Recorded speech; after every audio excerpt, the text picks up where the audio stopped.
Hi Algebra 1, welcome back to class. Today we are going to continue moving through chapter 10. Last week we took one day to start chapter 10 and we spent some time working with the Pythagorean theorem and how to solve equations with right triangles. Well, today we're going to move forward into radicals and how we work with radicals, how we can simplify with radicals.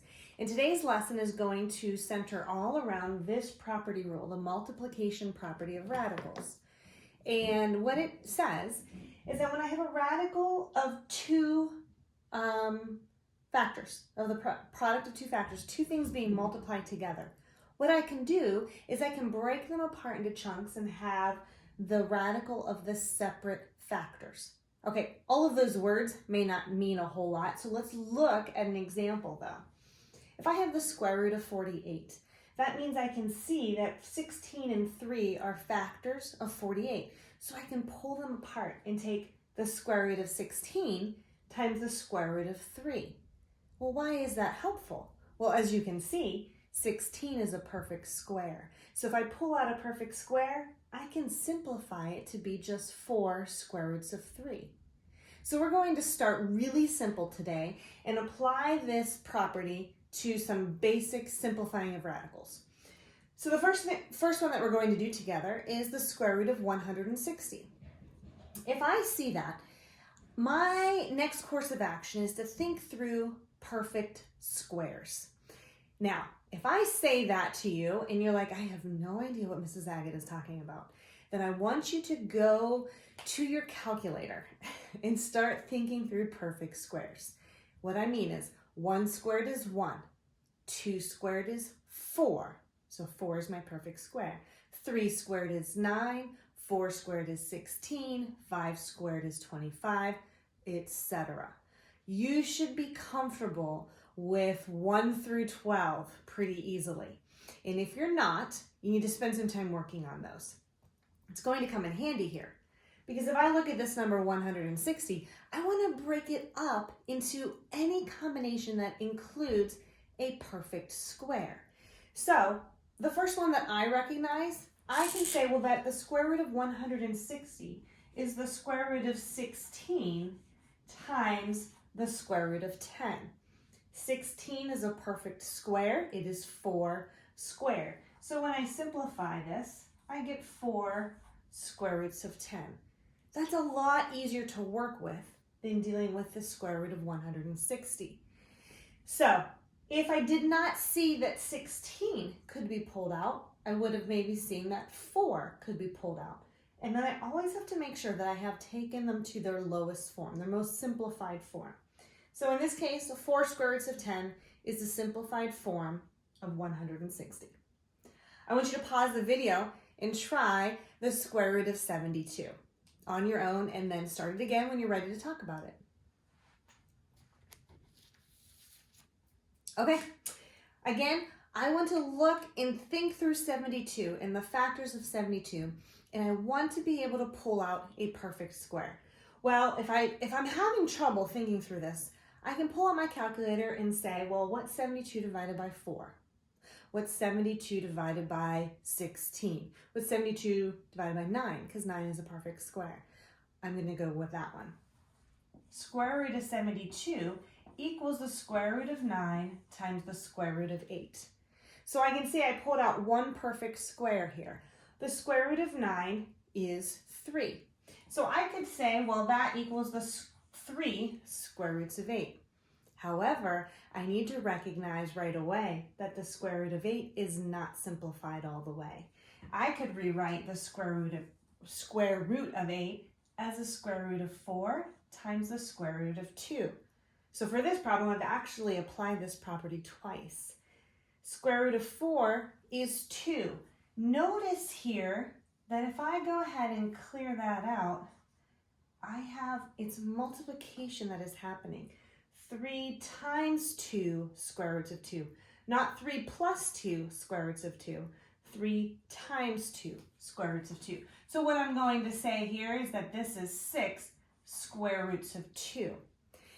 A way that I can check this to make sure that I got it simplified the right way is Well, think through, what's 6 squared? 6 squared is 36. 36 times 2 is 72. So some of you might have already seen that perfect square that you could pull out of 72 easily. So you can see, as long as we are using correct factors and pulling out perfect squares, we are going to get to the same answer at the end. So the square root of 72 is 6 square roots of 2. Okay, we got to make it a little bit harder though. So I'm going to move this and we're going to talk about the next two. And by the way, I didn't say this yet at the beginning of the video. You should have the note handout from Renweb in front of you, or a piece of paper that you can be taking notes. And we are in our books on page 606. Sorry about that. Okay, so let's move on to problem number 2.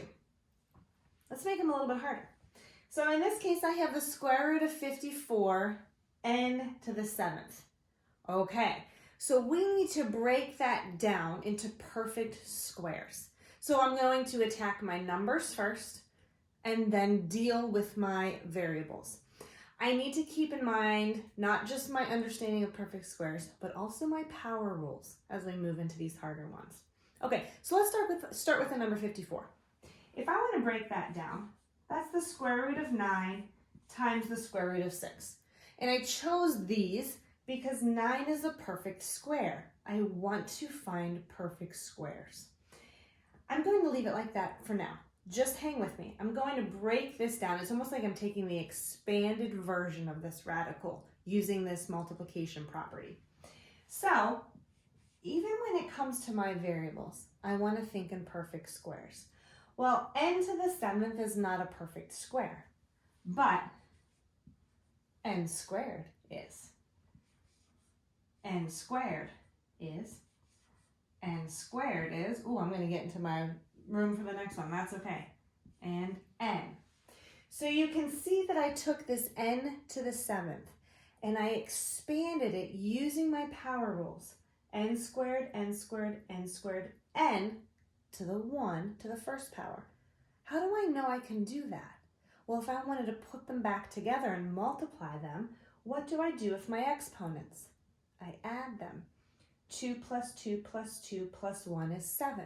So I know this breakdown, this expansion is the same as n to the 7th. But I did it intentionally to get perfect squares. Okay, now that I have this broken up, I'm going to simplify each of those. And I'm going to use my whiteboard. Square root of n is 3. You know what? Let's use a different color so this stands out. Okay, are there any others that I can simplify? Sure are. What's the square root of n squared? That's n. There we go. Oh wait, well I have a few more of them here. Square root of n squared is n, and the square root of n squared is n. When I've pulled these out based on, let me pull it back up here, my multiplication property, if I'm breaking this down by factors, the operation happening in the middle here is multiplication. So when it comes to these, the operation happening in between is multiplication. So I could write it like this. Well, we know in algebra, I don't have to include that symbol. But if that's helpful so that you can see how we clean it up, go for it. So now I have some things that don't have a radical anymore, and I have some things that remain under the radical. Let's clean up those pieces that are not under the radical anymore. We've already pulled out those squares. So 3, I'm going to cross it out, n times n, well, we know that's n cubed. And then what do I have left? I have the square root of 6n. So whenever we simplify these, we are going to have some components that come outside of the radical because they've already been simplified. We're going to have some things remain under the radical because they can't be simplified any further. Square root of 6 is not a perfect square, and there aren't any perfect squares that divide into 6. So that's as low as I can get it. Same thing with the square root of n. I can't take it any lower than that, and it's not a perfect square. So that remains under the radical. This is what we pulled out. Now, if I wanted to check this again, thinking backwards through this, 3 squared is 9, 9 times 6 is 54. So we did the numbers right. N cubed squared is n to the 6th. And then multiplying it by n to the 1st gives me back to n to the 7th. So you can mentally check your work as you go through these. Okay, so our answer is 3n cubed times the square root of 6n. What I'm going to do right now is I'm going to clear the board and we're going to work on this problem. But while I do that, I want you to pause the video and try this second one on your own. The opposite of m times the square root of 80m to the 9th. Work on that one and restart the video when you're ready to go over it.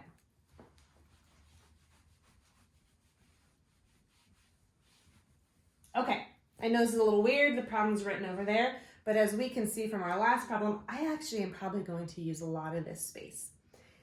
So I'm going to demonstrate every problem that I do in these videos. I demonstrate it in the most complete way possible. However, when you start doing these and getting comfortable with them, you're going to be able to do a lot of this mentally. That's great. If you're getting them right, keep doing as much as possible in your head. That is fine. If you're getting them wrong, however, I want you to go back and write down step by step so you can start catching your mistakes and getting the right answer. Okay, so we have this problem. The opposite of m times the square root of 80m to the nth. I'm going to use my multiplication property and totally expand this based on all of the factors. So this opposite of m is going to stay out front. Well, the square root of 80 can be broken down to be the square root of 4 times the square root of 20. But I'm going to stop there because I can see that the square root of 20 isn't simplified. There's another perfect square I can take out of that. And so the square root of 20 is the square root of 4 times the square root of 5. So you can see I took that 80 and broke it down into 3 chunks. 4 times 4 times 5 is 80. And I did it this way because that's a perfect square, that's a perfect square, that's not. Okay, so then I have m to the 9th. I'm going to do the same thing I did in my last problem. Square root of m squared, square root of m squared, this is going to fit, m squared, I'm going to squeeze it in here, m squared, and last one, square root of m. Remembering my power rules. M squared times m squared times m squared times m squared times m to the 1st gives me m to the 9th. But I broke it up that way because they have perfect squares that I can simplify. So let's clean up all of those perfect squares. Okay, this opposite of m, still going to stay there. Square root of 4 is 2. Square root of 4 is 2. Square root of 5 can't be simplified. It's going to remain. Square root of m squared is m, m, m, m, and then this last square root of m can't be simplified. It's not a perfect square. So now that I did it this way, now I need to clean up all of my components that are outside of my radical, and then all of mine that remain underneath my radical.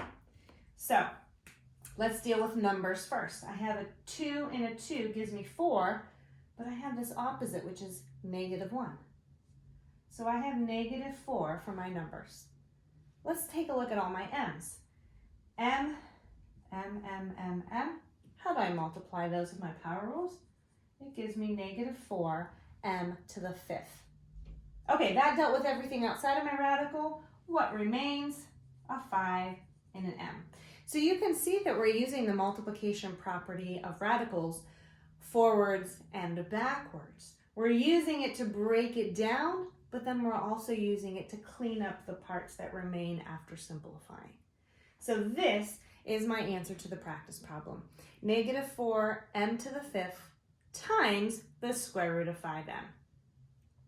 Okay, I'm going to clean my board and we have one more example problem to do together, and it involves multiplying with radicals. Not just the simplifying that we did in the first few examples, but actually adding an extra component of multiplication. Okay.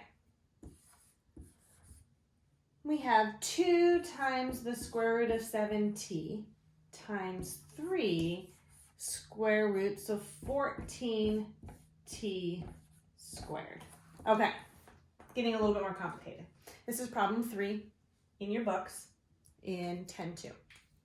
Okay, so I have this term being multiplied by this one. So just like we've always done when we deal with all of the different components of algebra, we take chunk by chunk. So let's deal with my numbers first. 2 times 3 gives me 6. Great, that's the easy part. Then underneath my radical, I'm going to use my multiplication property to say, well, I have the square root of 7 times 14. 7 times 14 is 98. If you didn't know that, and you didn't want to do it, the math on a piece of paper, you have a calculator, you're allowed to use that. Then I have t times t squared gives me t cubed. I am showing you this way to do all the multiplication and then break it down. You might see there are shortcuts along the way, things you can simplify first to save yourself work in the end. You'll notice as we work through these problems that you will have a preference and you will start noticing different ways that your brain works through these different than mine. I'm showing you the most detailed but also step-by-step way to do this. So remember, I'm showing you more steps than you may end up doing because you'll do some in your head. Okay, so now this ends up being a problem like we've already done. I need to break up this radical into perfect squares. Well, if you look at 98, and the best way to do this is to start through your perfect squares. Well, 1 squared is 1. That doesn't help us when we break things up. So let's jump to 2. 2 squared is 4. Now, if I look at this and I want to divide 98 by 4, does it work? No. So I can go to 3 squared, which is 9, not divisible. 4 squared, 5, etc. That's how you're going to find how to break it up. I happen to recognize right away, though, and I'm going to keep this 6 out front, that 98 is 49 times 2. Again, a perfect square, that's 7 squared. I'm pretty comfortable with my perfect squares. You need to get there. Okay, then I see my t's. I'm going to break apart my perfect square and then the one that remains. Now I'm going to simplify. Remember, this 6 was already there. It's going to remain there. And remember, my operation in between these, when I break them apart, is multiplication. Square root of 49 is 7. Square root of 2, it's not a perfect square. It's going to remain. Square root of t squared is t, and the square root of t is not a perfect square. It will remain. Again, some of you probably would have cleaned a lot of this up in your head. Well, now I can clean this up. I get 42t times the square root of 2t as my answer. Okay. There are 2 practice problems that I'm going to clear my board and put on here, and then I'm going to let you pause the video and try them yourself. Okay, these are the harder ones that we got through with problem 3. And you might find, as you do these, maybe you prefer simplifying first and then doing multiplication. Some of you might prefer multiplication first and then simplifying. You're going to start seeing some of those shortcuts. All right, let's see. Let me squeeze this other one in. Okay, so we have 2 problems here. 3 square roots of 6 times 18 is one problem. Simplify that. Number 2, 7 square roots of 5x times 3 square roots of 20x to the 5th. Okay, pause the video. Come back when you're ready to go over these. Okay, let's dive in. 3 square roots of 6. Well, if I look at 6, I cannot see that there's a simple, perfect square that goes into 6. But if I look at 18, I can. I'm going to break that up to be square root of 9 times the square root of 2. Okay, so then I have 3 square roots of 6 times the square root of 9 times the square root of 2. You're going to see that we constantly have to be checking to see that we've simplified it all the way. Because if I do it this way, I see that the square root of 9 is 3. So at this point, I have 9 square roots of 12. It's supposed to be a 12. And I'm not done because the square root of 12 breaks down to be the square root of 4 times the square root of 3. So then I would have 9 times 2 square roots of 3 as my final answer. How could you have done this differently? You could have gone right back up to this first part and said, well, I'm going to actually combine the radicals first. And what would I get? 6 times 18 is what, 108? Then you could break that down because 9 goes into 108 evenly. You would have gotten this point right here, and you would have ended up at 18 square roots of 3 as well. So as long as you're pulling perfect squares out, you will get the same answer in the end. Okay, let's look at the second one. I'm going to do it the same way. I'm going to do it a different way because I see something, and maybe you saw it too. I'm going to go ahead and multiply everything together first. See this one? I broke this one down first, and then simplified it. I'm going to multiply and combine using my multiplication property first. I'm going to get 21 square roots of 100x to the 6th. Well, maybe now you can see what I saw. The square root of 100 is 10. How awesome is that? I don't even need to break that apart. Then this x to the 6th, I'm going to write it out as x squared 3 times because those are perfect squares. So my final answer is 210 x, which is x cubed. So for this problem, I actually don't even have a radical when I'm all done. That might happen. It probably will happen very often. So make sure you're being careful. Okay, that's it for today's lesson on 10-2. You have some suggested book problems on RenWeb listed for you, also on the note handout. And there are 2 assignments on Khan Academy for today. They take pretty basic radicals to simplify, and then they make them a little bit harder to what we ended our lesson with. So you have 2 separate lessons, and these are all available through your Khan Academy Learner homepage, and they are due Tuesday at 5 p.m. Okay, that's it for today. Have a great day, and I will see you tomorrow for our next lesson.